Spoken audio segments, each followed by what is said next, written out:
da criação divina. Alô, meu prezado amigo, mais uma vez estamos aqui para ouvirmos a voz de Deus, para falar das coisas de Deus. É importante, meu amigo, você estar sempre ligado nesse programa, porque você vai conhecer melhor o plano de Deus para nós. Qual foi a nossa origem? De onde viemos? Onde estamos? E para onde estamos indo? Qual é o nosso destino final? Tudo que existe na natureza expressa ordem, beleza, exatidão, adaptação e pressupõe um planejamento inteligente.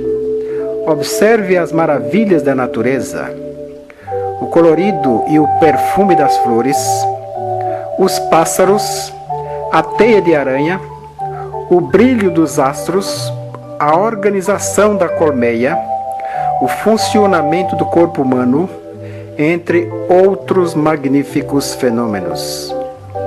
Poderia tudo isso ter surgido por mero acaso, como pressupõem os que pregam a evolução? Como disse o estudioso do passado, esse relógio não poderia funcionar sem um relojoeiro. E por incrível que pareça, isso, se não estou enganado, vem do Voltaire.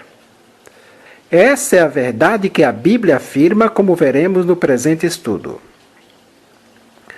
Como era a terra antes de ser criada? Diz lá em Gênesis que a terra era sem forma e vazia. Isso você pode conferir em Gênesis capítulo 1, versículo 2. Como foi formado o universo, então?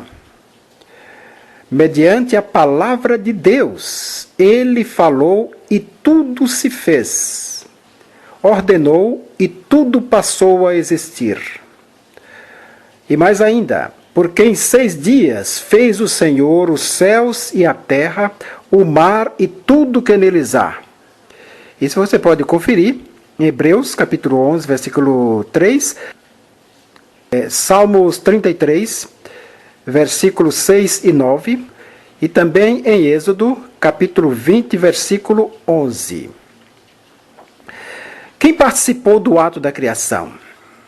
No princípio criou Deus, os céus e a terra. E mais na frente diz, e o Espírito de Deus pairava por sobre as águas. E mais, todas as coisas foram feitas por meio dele, de Cristo. Está em Colossenses capítulo 1, versículo 16. E as outras passagens que nós lemos estão em Gênesis capítulo 1, versículo 1 e 2. E João capítulo 1, versículo de 1 a 3. Embora a Bíblia não use a palavra trindade, há vários textos que mencionam as 3 pessoas da divindade: Pai, Filho e Espírito Santo. Você pode verificar isso em São Mateus, capítulo 28, versículo 19, e 2 Coríntios, capítulo 13, versículo 13. Mostra aí, os 3 atuando sempre juntos: Pai, Filho e Espírito Santo. Há, portanto, um só Deus, Pai, Filho e Espírito Santo, como já nos referimos. Como foi o processo diário da criação? Vamos então analisar Gênesis capítulo 1, todo o capítulo, não vamos ler, mas vamos apenas mencionar o que ocorreu em cada trecho da Bíblia. No primeiro dia, você pode conferir no verso 3 a 5, foi criado a luz e as trevas, o dia e a noite. No segundo dia, verso 6 a 8, Deus criou a expansão, ou seja, a atmosfera. No terceiro dia, ele separou a terra e criou as plantas e as ervas. Isso está no capítulo 1, versículo 9 a 12. No quarto dia, você pode ver no verso 13 a 19. Ele então fez surgir o sol, a lua e as estrelas. No quinto dia, você pode ver no verso 20 a 23, criou os peixes, os répteis e os animais marinhos. No sexto dia, você pode verificar nos versos 24 a 26 e também o verso 31. Criou os grandes animais e criou também o homem e a mulher, a coroa da criação. E no sétimo dia, ele descansou. No sétimo dia, abençoou esse dia, santificou esse dia, o sétimo dia. Abençoou e santificou. A palavra hebraica para dia, na expressão tarde e manhã, o primeiro dia é Ion, que significa um período de 24 horas, quando é acompanhado de um numeral ordinal, ou seja, primeiro, segundo, terceiro, etc. E é isso que ocorre nos dias da semana, primeiro dia, segundo dia, e assim por diante. Como se deu a criação do homem e da mulher? Você pode verificar, então, essa resposta em Gênesis capítulo 1, versículo 26, 27, capítulo 2, versículo 7 e versículo 18 a 25 também. O homem foi criado do pó da terra, a mulher foi criada da costela de Adão. Coroando a obra da criação, Deus fez o homem à sua imagem, a imagem de Deus o criou. Homem e mulher os criou, assim diz a Bíblia Sagrada. Diferentemente do restante da criação, que veio à existência pela palavra de Deus, o ser humano foi feito à sua imagem. Foi moldado pelas mãos divinas e recebeu diretamente de Deus o sopro de vida. Ontem nós falamos que uma parte das escrituras não foi inspirada. Toda a escritura foi inspirada, menos uma parte. Foi a lei de Deus. E aqui nós vemos também em relação ao homem. Tudo Deus disse para existir e passou a existir. Mas o homem ele pegou com a sua própria mão. Ele formou o homem. Isso pressupõe, meu prezado amigo, que você e eu somos muito importantes para Deus. A ponto de Deus ter criado com as suas próprias mãos e mais ainda, as suas mãos foram pregadas de uma cruz para que você e eu fôssemos comprados outra vez para a salvação. Você, meu prezado amigo, está destinado à salvação. Você não pode decepcionar esse Deus que fez tudo para que isso acontecesse. Que presente o primeiro casal recebeu de Deus? Gênesis capítulo 2, versículo 8 e 15, diz que eles receberam de Deus um lindo e maravilhoso jardim no Éden. Éden aqui significa deserto. Sob que condição eles viveriam eternamente no jardim do Éden? Gênesis capítulo 2, versículo 15 a 17, diz que não deveriam comer da árvore do conhecimento do bem e do mal. A desobediência às ordens de Deus acarretaria duas consequências: deixar o jardim e ficar sujeito à morte. Que tristeza, meu prezado amigo. Hoje aprendemos que a terra, antes de ser formada, era sem forma e vazia. Deus falou e tudo se fez. Os céus e a terra foram criados por Deus em 6 dias. Estavam presentes na criação Deus Pai, Deus Filho e Deus Espírito Santo. O homem foi criado do pó da terra e a mulher da costela de Adão. Adão e Eva deixaram o jardim e se tornaram sujeitos à morte por causa da desobediência, meu amigo, à palavra de Deus, Você está disposto a obedecer pela graça de Deus, a obedecer a palavra de Deus? Que Deus permita que sim. Deus o ama, meu amigo. Ele quer te salvar. Por isso ele veio aqui a essa terra, na pessoa do nosso Senhor Jesus Cristo, para que você pudesse ter chance de salvar.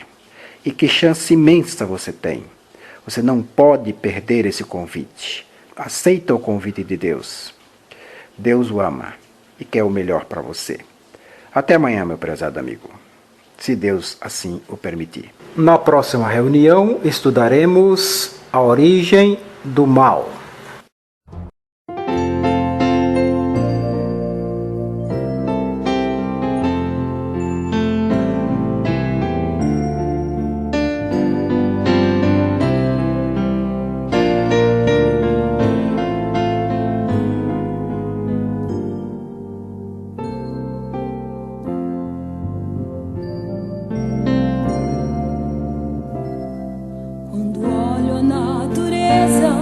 Vejo a Deus em seu poder, sua glória é tão tremenda, faz meu corpo estremecer. No verdor das grandes matas, ou apenas no jardim, suas marcas são visíveis, de demonstrações sem fim. O céu, a terra e o mar, e toda essa imensidão, trazem marcas de um Deus gigante e exaltam sua criação.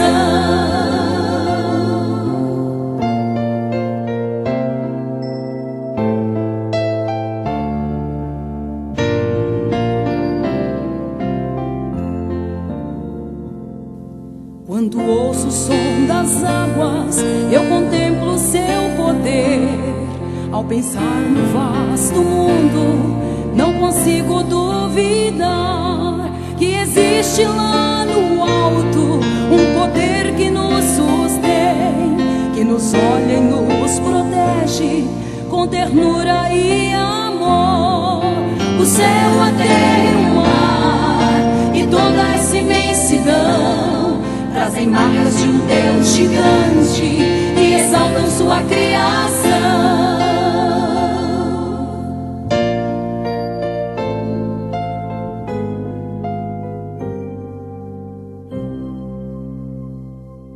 Quando vejo o sol saindo para a terra iluminar, logo penso em sua glória, como posso contemplar? Mas a noite logo vem, traz descanso a todo ser. Os seus braços são sustento para um outro amanhecer. O céu, a terra e o mar, e toda essa imensidão, trazem marcas de um Deus gigante e exaltam sua criação. O céu, a terra e o mar, e toda essa imensidão, trazem marcas de um Deus gigante e exaltam sua criação.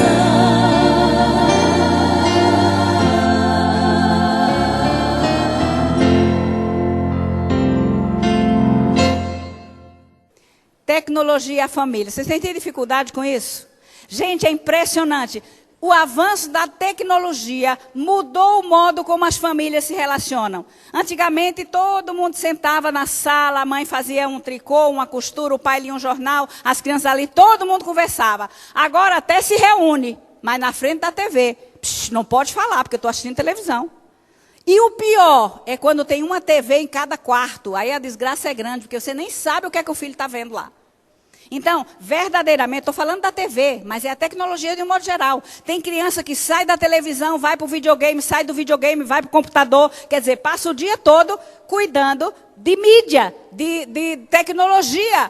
E o que é que a criança faz? Antigamente, a gente dizia, filho, vem para casa, porque a criança brincava lá fora, subia em árvore, balanço. Hoje a gente diz, filho, sai um pouco de casa, porque ele está lá nos tablets, nos computadores, na televisão. E a criança precisa ir lá fora, precisa receber sol para crescer forte, para desenvolver os ossos. Precisa de luz solar, precisa de ar puro. Não pode ficar o dia inteiro trancado dentro de casa, não pode. Então, a gente precisa ajudar as crianças. Mas a criança aprende a mexer no mouse antes de saber amarrar o tênis. É verdade ou não é isso? É verdade. Vocês precisam ver a minha netinha de 2 anos, como ela pega o tablet e ela vai direto lá no aplicativo que é de criança, ela sabe. Ela vai lá, ela puxa, ela... 2 anos! É impressionante isso, gente. Mas que exemplo nós estamos dando para esses filhos? Que exemplo? Será que nós estamos deixando o tablet, deixando o smartphone, deixando o nosso celular, que tem internet, para sentar e brincar com o nosso filho? Isso é importante, as crianças precisam dos pais brincando com eles. É brincando que a gente educa, não é somente gritando e dando ordem, não. É brincando, é compartilhando, é ajudando a criança ali numa brincadeira. E a criança vai aprender. Então, pelo nosso exemplo, a criança aprende. E nós temos que cuidar muito. É preciso estar atento às novas tecnologias que surgem a todos os momentos. Mas, infelizmente, alguns pais e mães, eles mesmos, até na hora da refeição, não largam o tablet, não largam o smartphone. Estão ali conectados o dia inteiro. E quer o que da criança? A internet, ela bem usada, é uma bênção. Para pesquisa, para você falar com outras pessoas, maravilha. Quando não é controlada, ela domina a pessoa. Isso basta para você saber se você é ou não dominado pela internet, basta você ver. Quando falta internet dentro de casa, como é que você fica? Quando o seu smartphone, o seu celular está sem internet por algum motivo, tem algum lugar que não pega, como é que você fica? Se você fica num desespero, cuidado.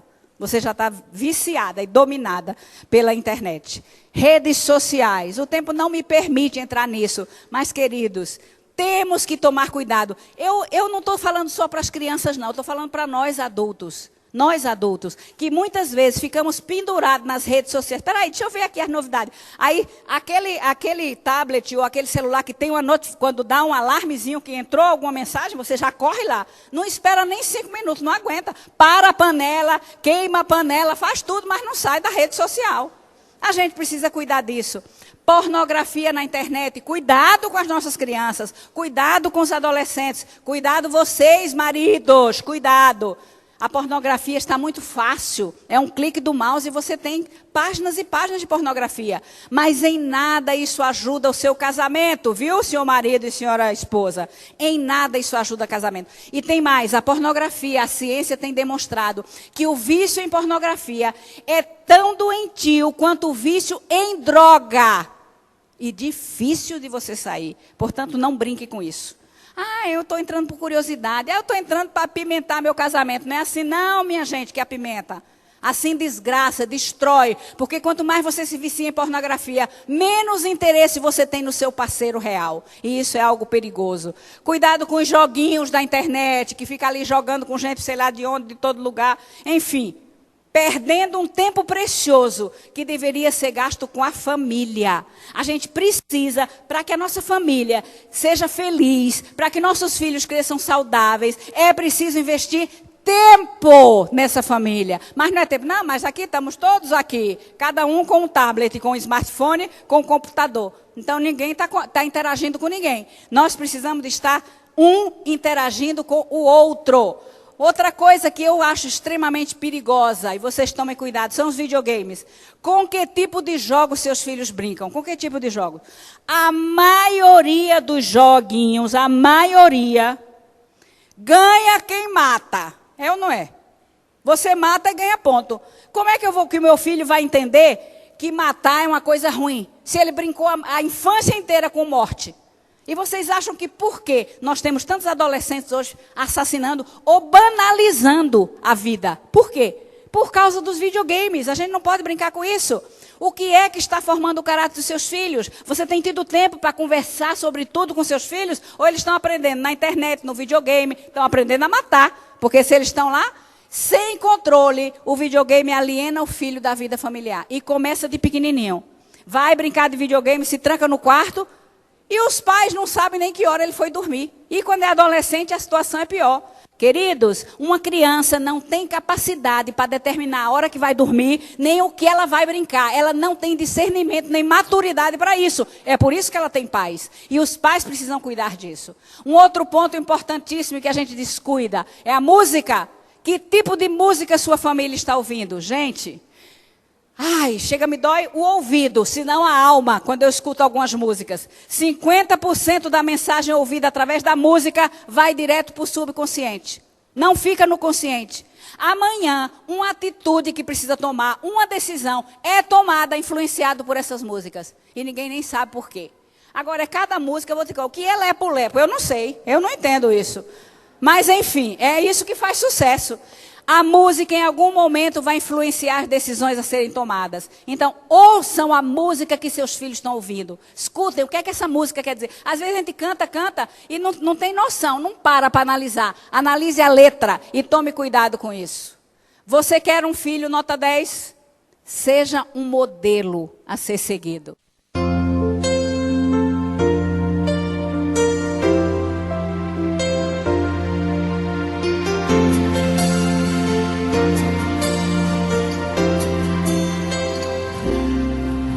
Recebi um novo coração do Pai,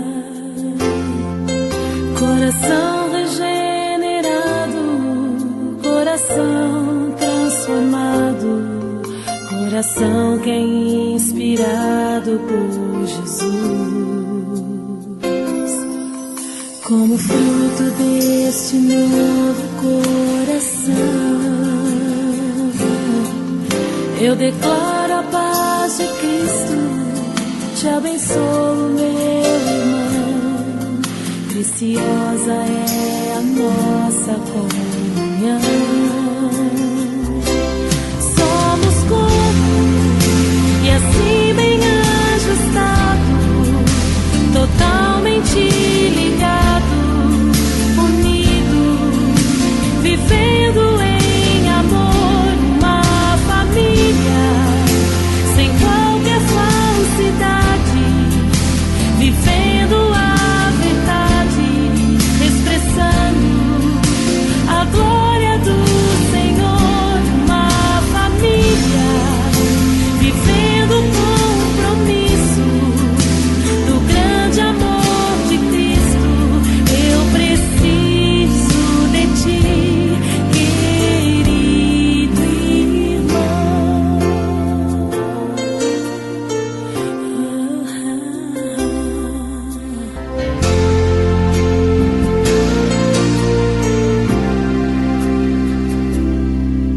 Como fruto deste novo coração,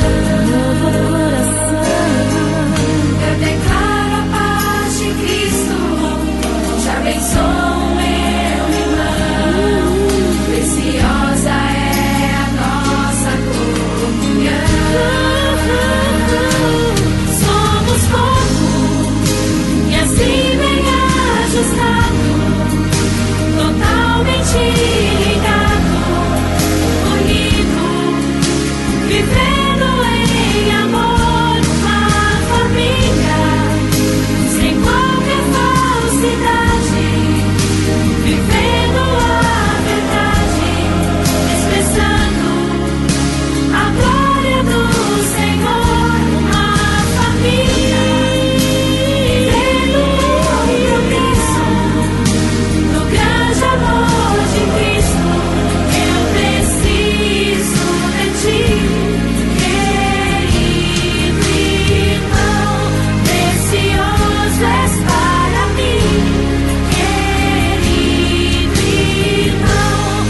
Eu preciso de ti, querido irmão. Precioso és para mim,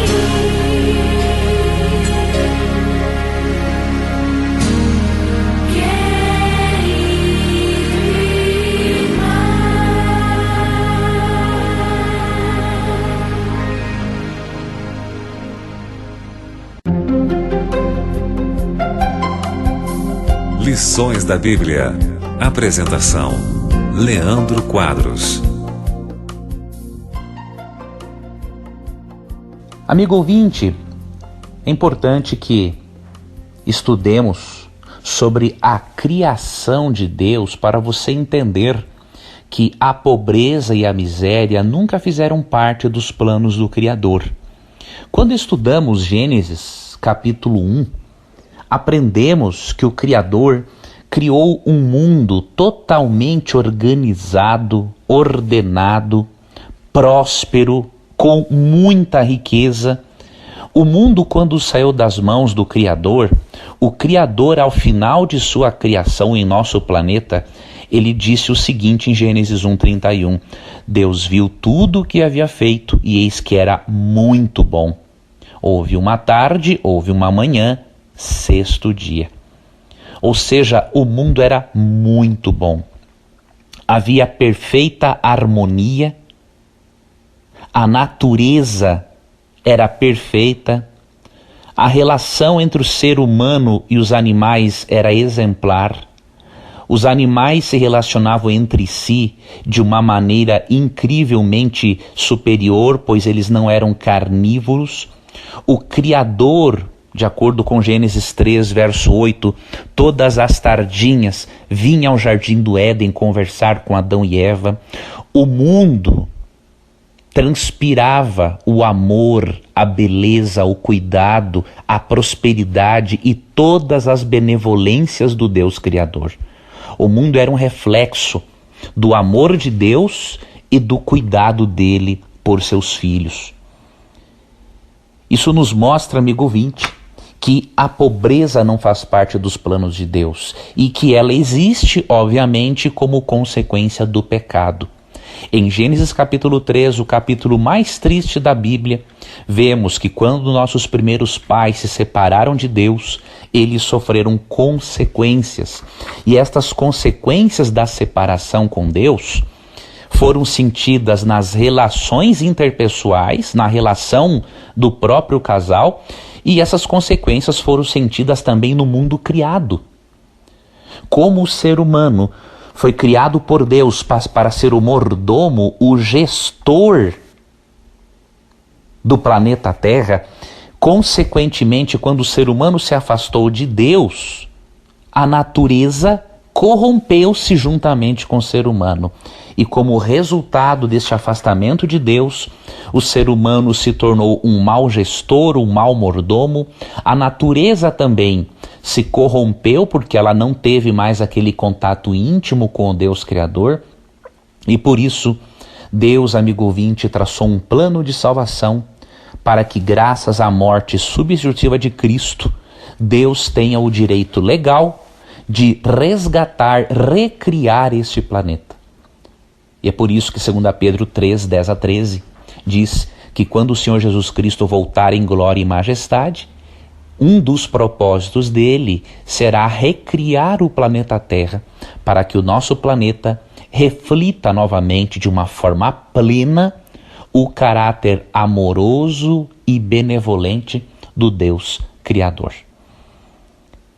Então, fazendo uma breve análise da doutrina da criação, podemos perceber que a prosperidade sempre fez parte dos planos de Deus e que a miséria não fazia parte dos planos do Criador. Amanhã eu quero falar um pouquinho mais para você sobre o mundo pleno que Deus criou para nós. E eu quero apresentar para você alguns textos bíblicos que demonstram isso, que demonstram que o nosso Criador ainda deseja utilizar-se da natureza para nos revelar como o mundo era antes do pecado. Mesmo a natureza estando corrompida, ela ainda nos revela algo do Deus Criador, nos revela algo de como o mundo era perfeito no passado, e isso vai nos motivar a almejarmos uma terra renovada e restaurada no futuro, quando Cristo voltar. Aguardo então a sua companhia no estudo de amanhã. Fique com Deus e até lá.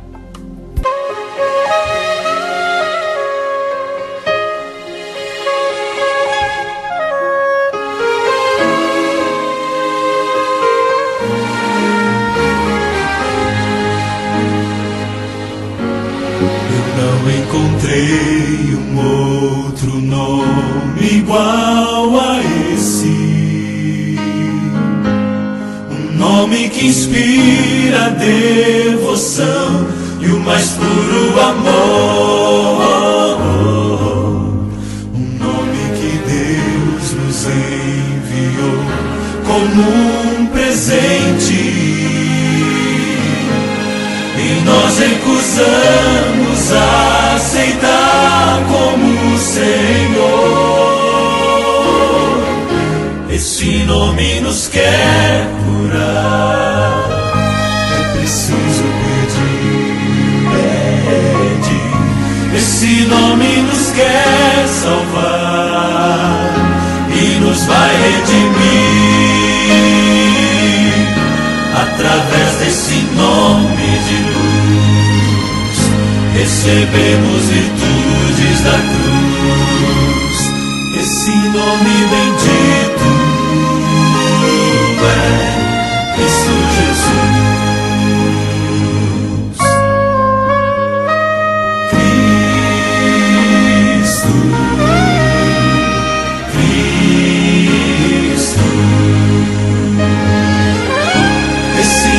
Nos traz o dom da paz.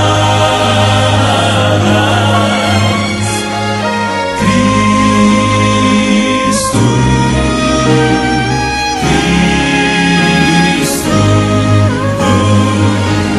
Quem invocar esse nome, perdão alcançará.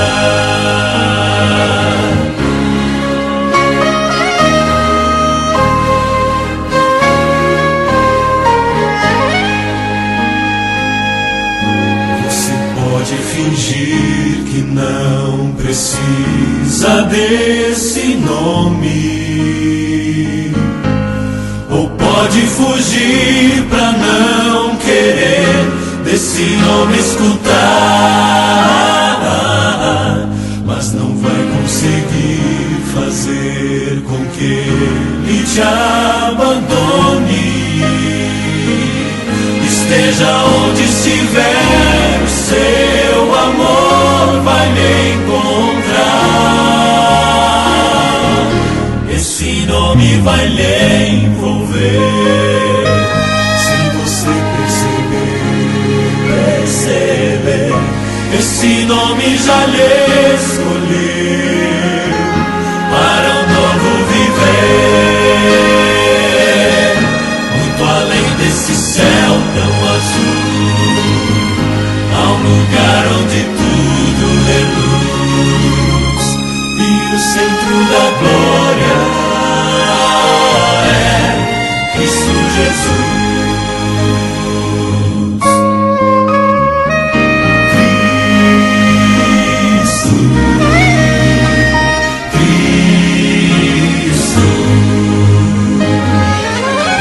Esse nome nos traz o dom da paz.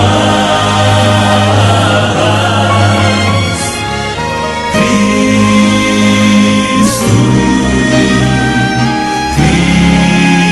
Cristo. Quem invocar esse nome, perdão alcançará.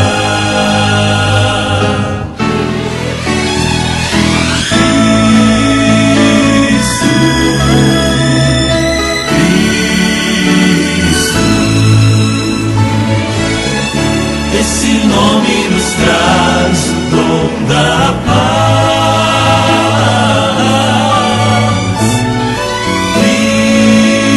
Cristo, Cristo. Quem invocar esse nome, perdão alcançará. Quem invocar esse nome, perdão alcançará.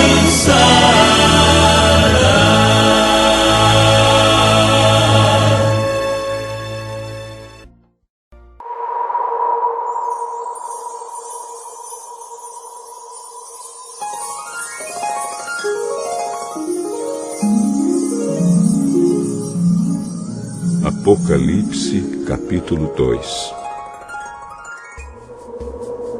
Ao anjo da igreja de Éfeso, escreva o seguinte: esta é a mensagem daquele que está segurando as 7 estrelas na mão direita e que anda no meio dos 7 candelabros de ouro. Eu sei o que vocês têm feito. Sei que trabalharam muito e aguentaram o sofrimento com paciência. Sei que vocês não podem suportar pessoas más. E sei que puseram a prova os que dizem que são apóstolos, mas não são. E assim vocês descobriram que eles são mentirosos. Vocês aguentaram a situação com paciência e sofreram por minha causa, sem desanimarem. Porém, tem uma coisa contra vocês.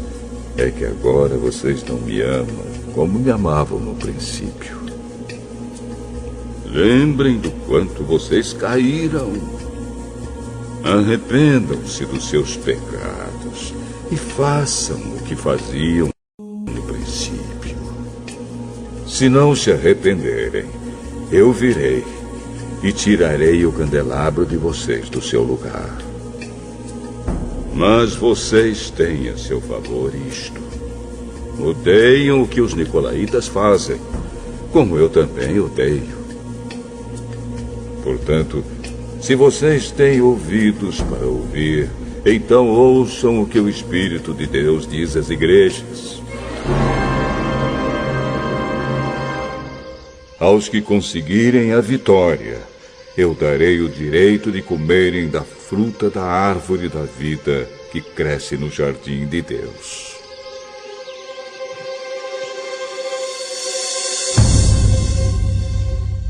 Ao anjo da igreja de Esmirna, escreva o seguinte: esta é a mensagem daquele que é o primeiro e o último, que morreu e tornou a viver.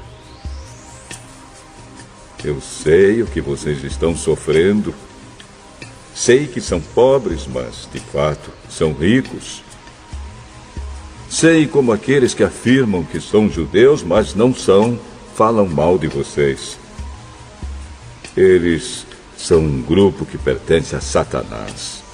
Não tenham medo do que vocês vão sofrer. Escutem. O diabo vai pôr na prisão alguns de vocês para que sejam provados e sofram durante 10 dias. Sejam fiéis, mesmo que tenham de morrer. E como prêmio da vitória, eu lhes darei a vida. Portanto, se vocês têm ouvidos para ouvir, então ouçam o que o Espírito de Deus diz às igrejas. Aqueles que conseguirem a vitória não sofrerão o castigo da segunda morte.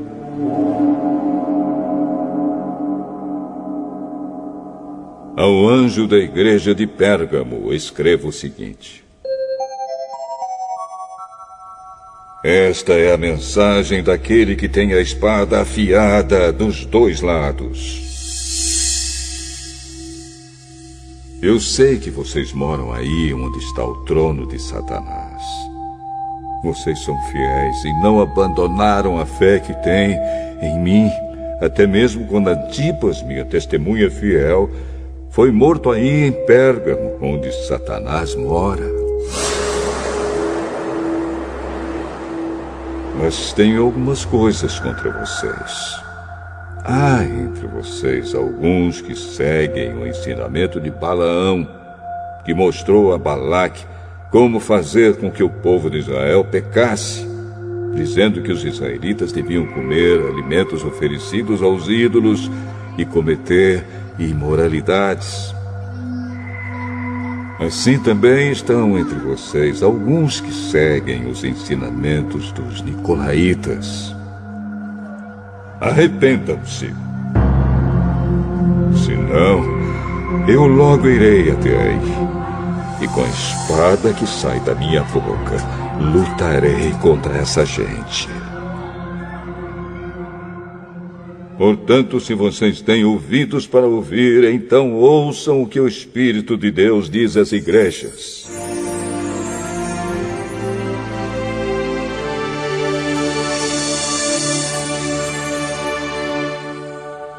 Aos que conseguirem a vitória, eu darei do maná escondido. e a cada um deles darei uma pedra branca, na qual está escrito um nome novo que ninguém conhece, a não ser quem o recebe.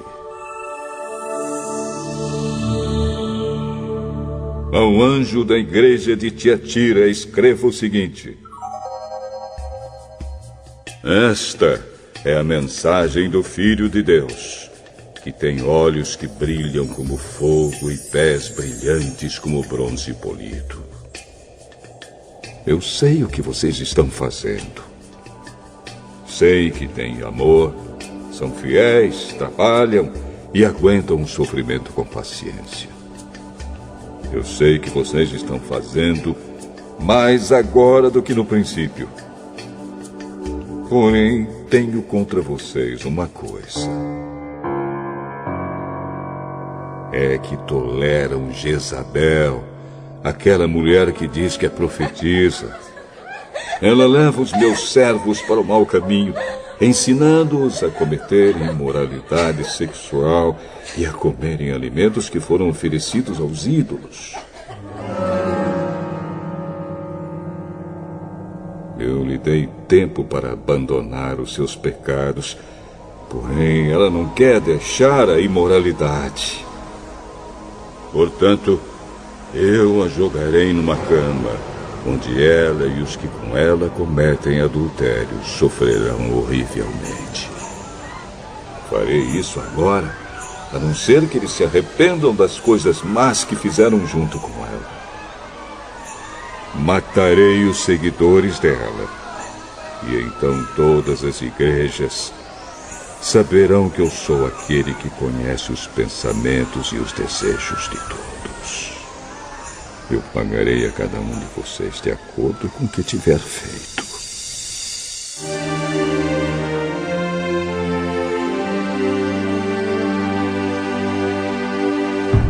Porém, aí em Tiatira, o resto de vocês não seguiu esse mau ensinamento.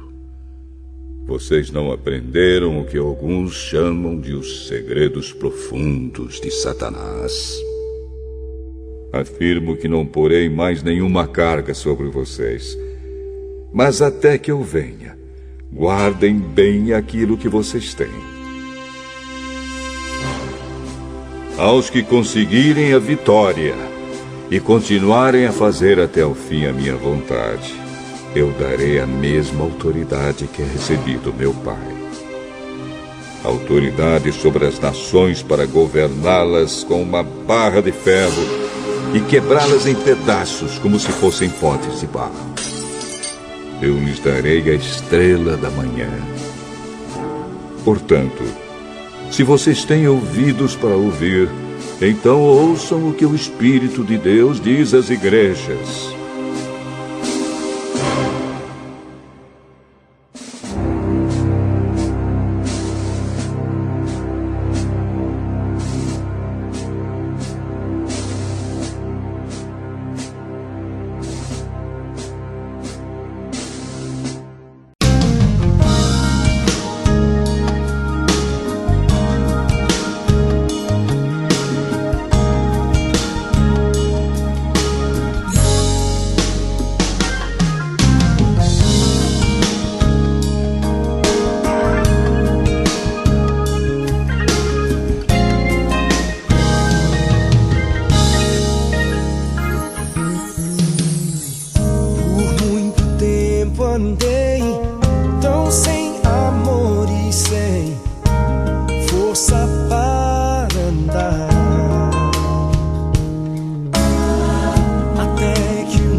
força agir, maior que tudo em mim, a me transformar.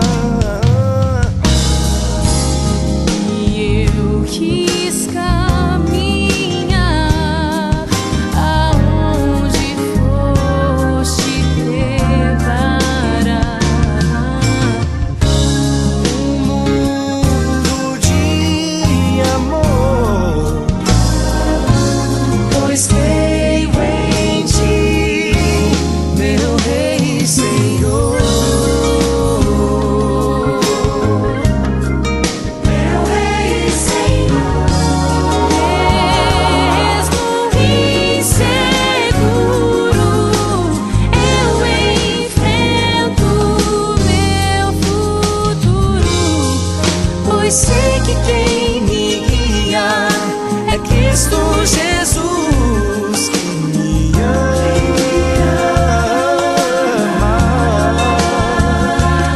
e me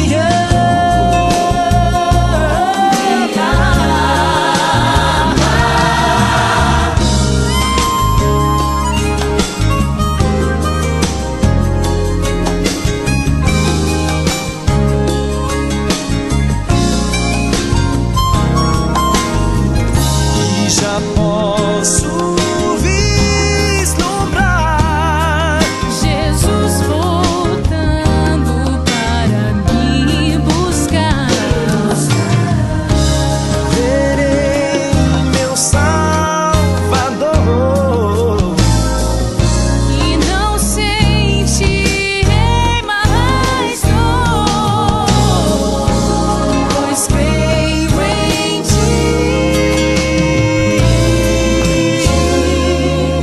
meu Rei e Senhor.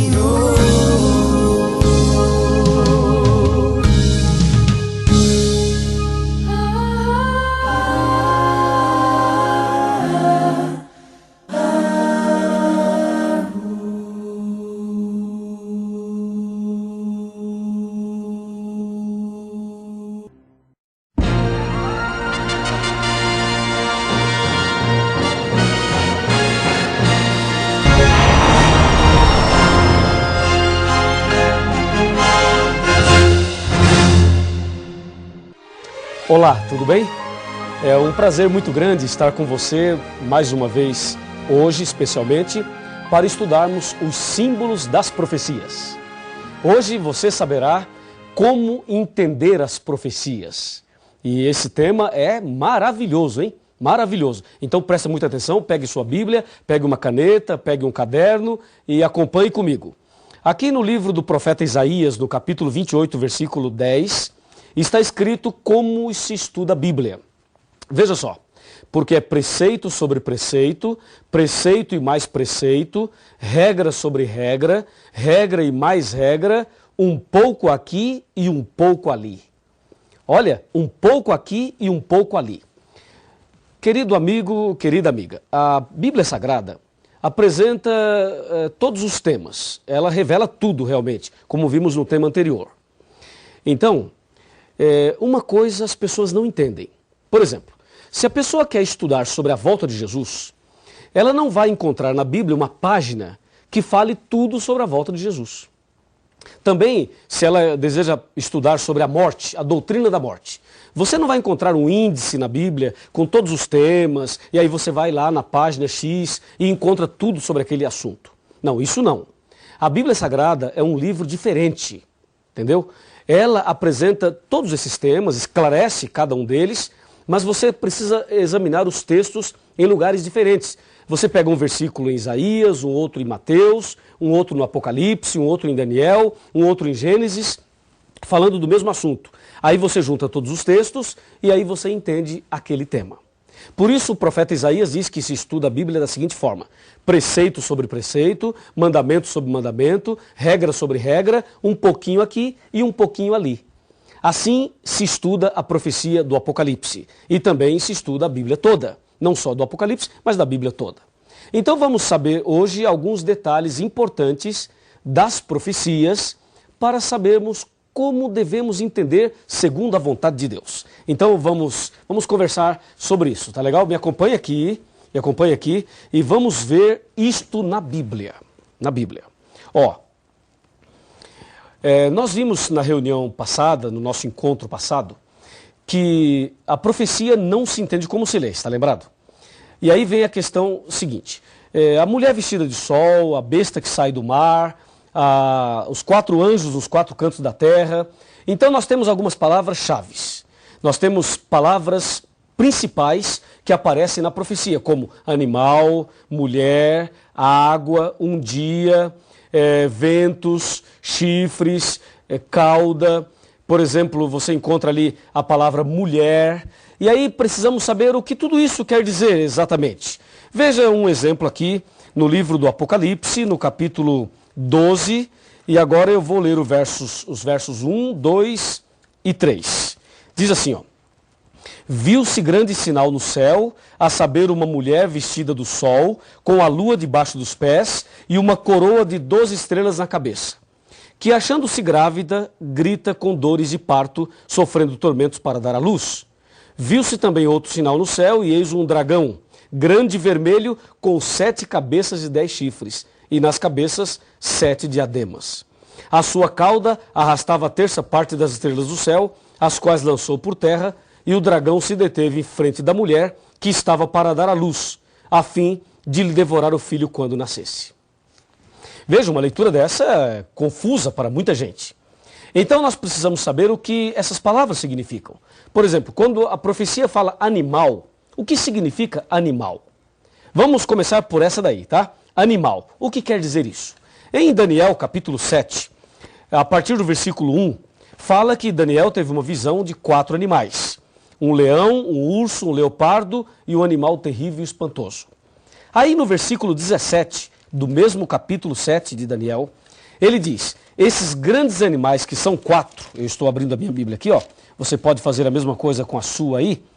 Ele diz assim, ó, claramente está bem aqui, Daniel 7:17.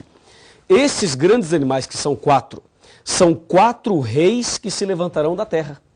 Então o profeta Daniel, a própria Bíblia diz que animal significa rei. Se forem 4 animais, são 4 reis. Percebeu? Agora, no versículo 23 do mesmo capítulo 7 de Daniel, ele diz, o 4º animal será um 4º reino na terra. Então animal pode significar rei ou reino, depende aí do contexto que você está pesquisando. Já sabemos, portanto, que animal significa rei ou reino.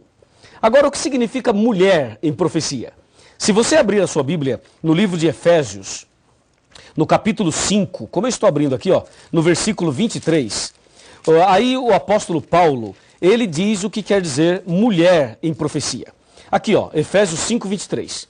Porque o marido é o cabeça da mulher, como também Cristo é o cabeça da igreja, sendo este mesmo o salvador do corpo.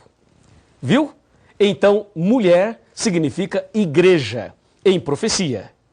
Ok? Mulher, igreja. Efésios 5, 23. E o que quer dizer água? Por exemplo, a besta saiu do mar. Água, muita água. O que quer dizer água? Aqui em Apocalipse 17, versículo 15, nós temos a resposta. Observe comigo, acompanhe comigo 17:15 de Apocalipse. Está escrito assim, ó. Falou-me ainda, as águas que viste, onde a meretriz está assentada, são povos, multidões, nações e línguas. Então, mulher em profecia quer dizer igreja e água em profecia quer dizer povos. Recapitulando, animal, rei ou reino, mulher, igreja e água, povos. E tem muito mais. Me acompanha. Na palavra de Deus, eu vou agora chamar a sua atenção para a expressão dia. Na Bíblia, na profecia, você vai encontrar muito essa expressão dia. Um dia, 1260 dias, 42 meses, um tempo, 2 tempos e metade de um tempo, e assim por diante. Então, um dia na profecia equivale a um ano. Está em Ezequiel, capítulo 4, versos 6 e 7. Um dia, um ano. Também está em Números 14, verso 34. Algumas pessoas dizem por aí que um dia equivale a 1000 anos. Não é verdade. Um dia equivale a um ano na profecia. Esse texto de Pedro que diz que para Deus um dia é como 1000 anos como um dia, Ali não é um princípio profético de interpretação. Ali está mostrando que Deus está acima e além do tempo. Que para Deus, um dia é como 1000 anos como um dia. Deus é onipotente, onipresente e onisciente.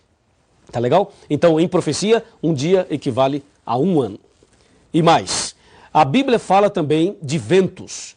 Os anjos estavam segurando os ventos. O que quer dizer ventos? Ventos em profecia quer dizer guerras. Está escrito em Jeremias, capítulo 51, versículos de 1 a 5. Ventos quer dizer guerras. Não esqueça. E tem mais. A Bíblia diz que a besta tinha 10 chifres e outra besta tinha 2 chifres. O que quer dizer chifres? Chifre em profecia significam 3 coisas: poder, rei ou reino.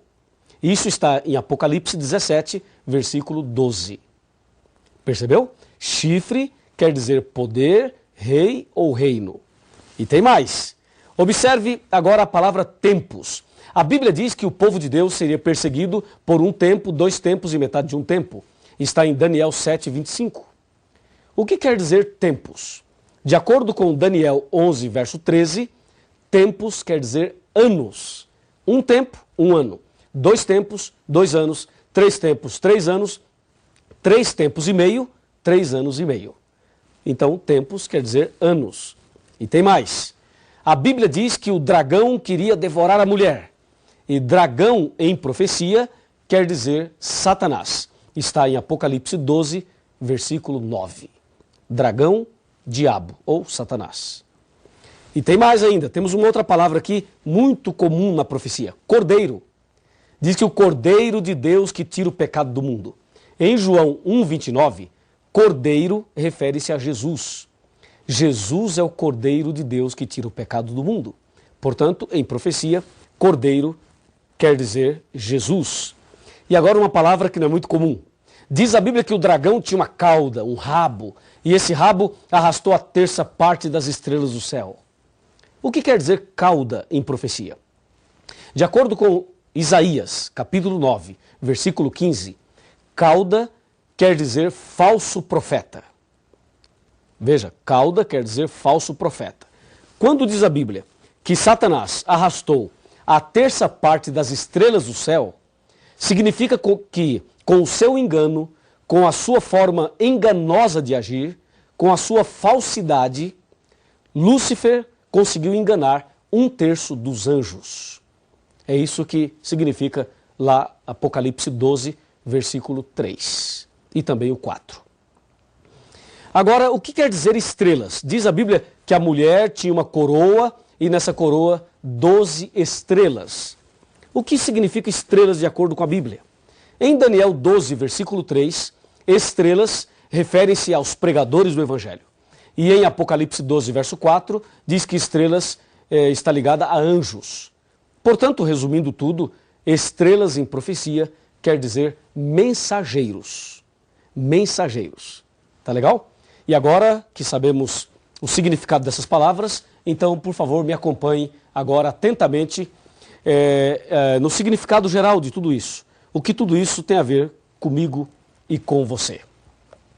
Você viu aí os símbolos das profecias.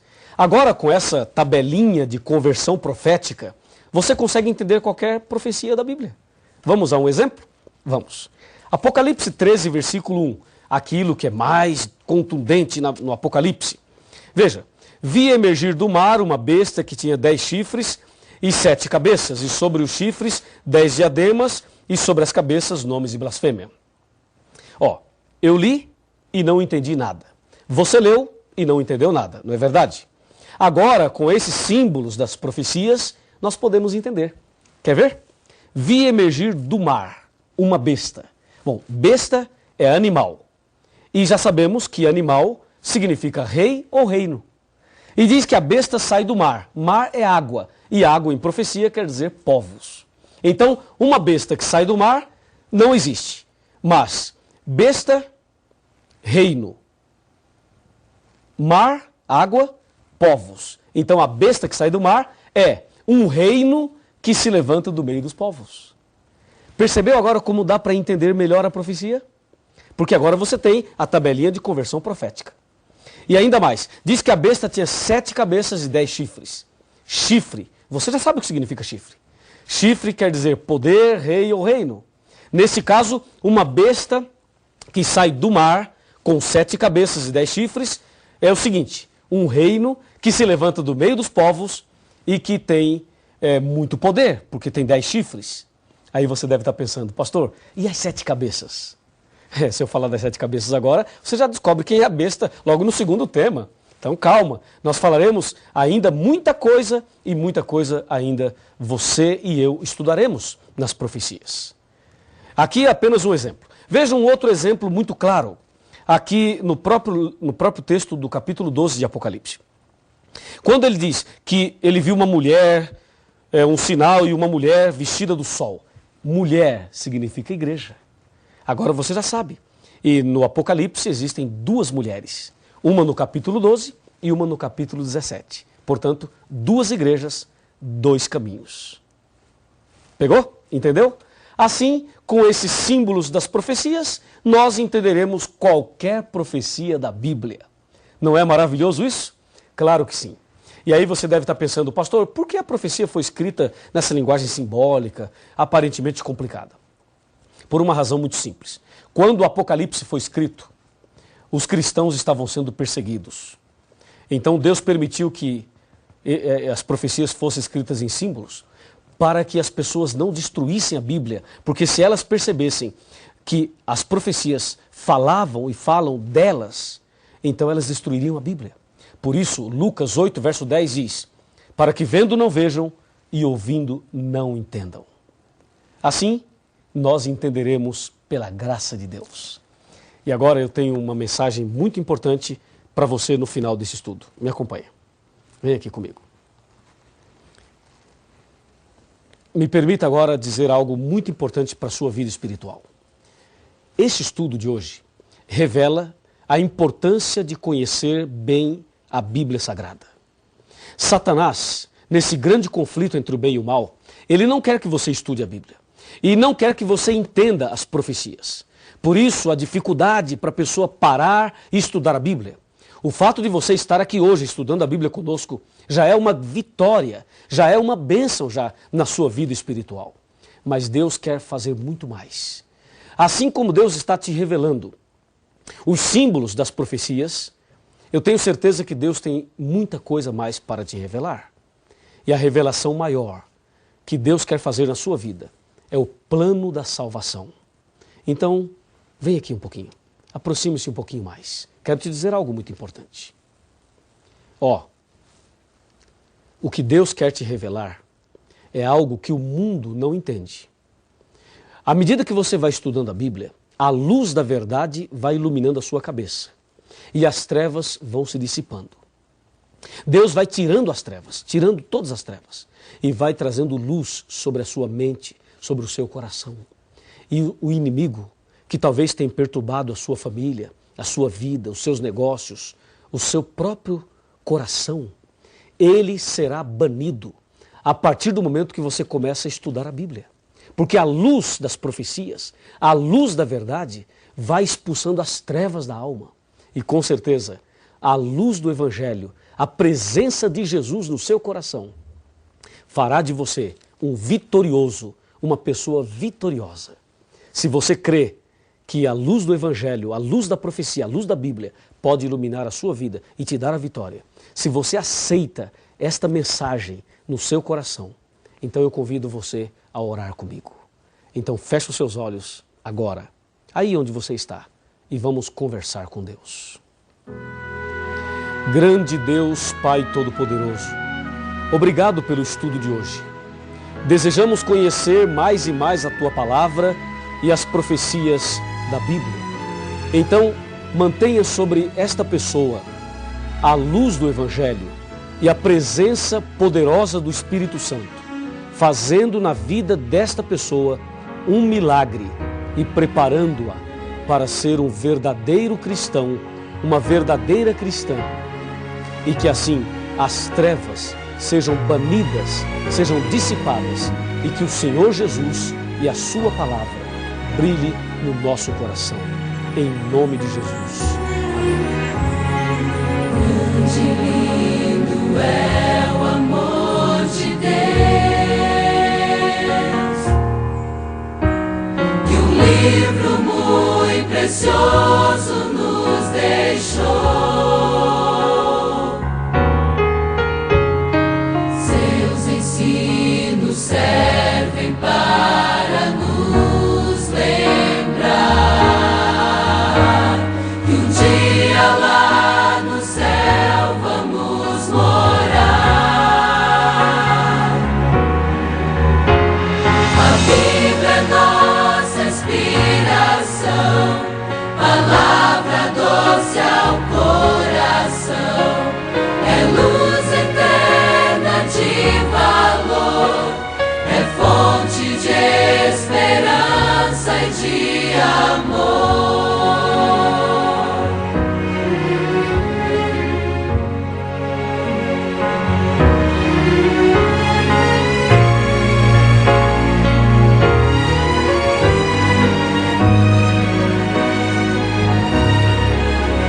Sempre nós devemos este livro amar, pois muitas vidas pode transformar. A Bíblia é nossa inspiração, palavra doce ao coração, é luz eterna de valor, é fonte de esperança e de amor.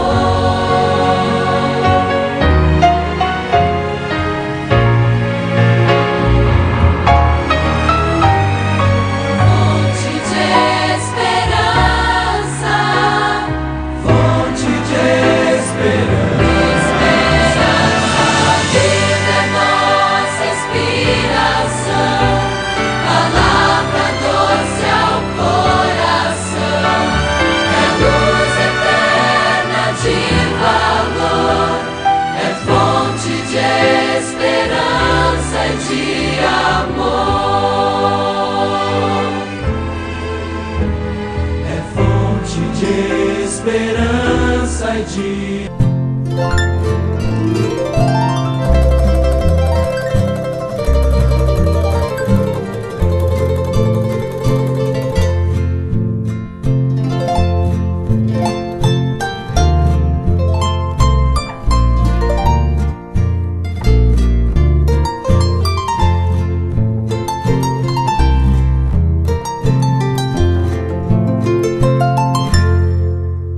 Fonte de esperança, é fonte de esperança e de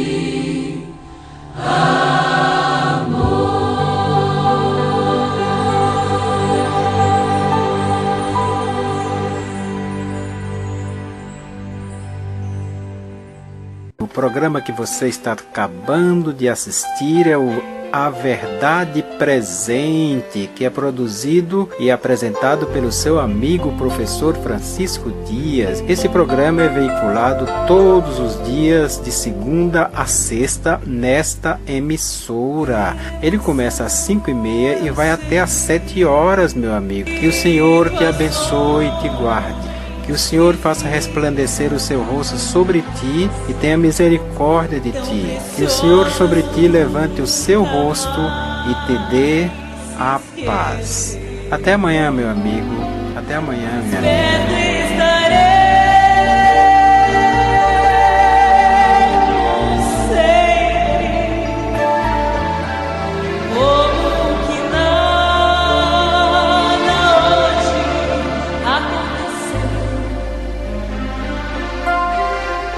pois o amor brotou sincero e vai nos conservar num só